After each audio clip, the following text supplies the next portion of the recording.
I noticed something peculiar during the transaction. The buyer assembled the firearm 5 seconds faster than me, a professional operative. Even more perplexing, after I deliberately tampered with the sniper scope's settings, she still hit the bullseye with pinpoint accuracy. All this made me recall the retirement request I submitted to the organization not long ago. And this sudden assignment, I was certain it was no coincidence. As I pondered this, the buyer suddenly handed me the weapon, demanding I fire a shot beside her to test the suppressor's effectiveness. In that moment, I had ample opportunity to eliminate her outright, but a more perfect plan was brewing in my mind. The buyer praised the weapon's performance effusively. Just as we were about to finalize the deal, I suddenly suggested some parts needed improvement. She didn't suspect a thing, but only gave me a 3-day grace period. After leaving the transaction site, I deliberately kicked my car's front bumper to damage it, then drove straight to a repair shop. While the owner was focused on fixing cars, I quietly collected various usable parts, preparing for the next phase of my plan.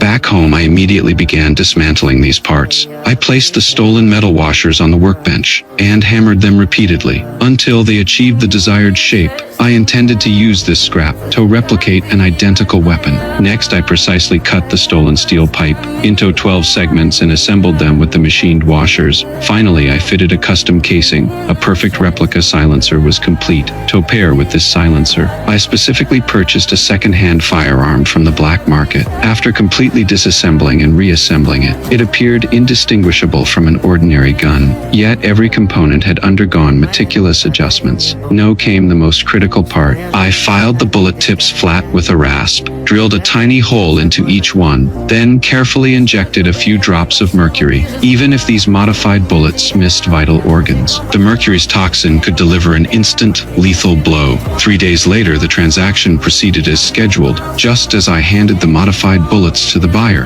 he suddenly demanded another inspection. I noticed the restaurant staff hurriedly retreating into the kitchen. The entire hall suddenly emptied, as if I'd fallen into a meticulously designed trap. When the buyer reappeared, I swiftly tucked the concealed gun into my pocket. Fortunately, the inspection went smoothly, and the transaction concluded without incident. Staring at the thick stack of bills in my hand, I began to wonder if I'd overthought the whole thing, but I didn't know that the buyer received a mysterious call on his way back. What happened? There wasn't the opportunity.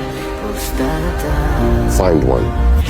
I'm following you now. Late that night, I hesitated about confessing the truth to the buyer, but what happened next made me abandon that thought entirely. I realized that from the moment the deal closed, I had been followed. I deliberately ducked into the shadows of a street corner, drew my pistol and quietly circled behind the tail. Just as I was about to pull the trigger, a motorcycle suddenly sped past, disrupting my plan. The assassin escaped by the skin of his teeth. This mishap confirmed my suspicion. The organization was determined to eliminate me completely. The next morning, as I packed my bags, preparing to take my wife away from this troubled place, I had no idea sniper rifles' crosshairs had already locked onto my head.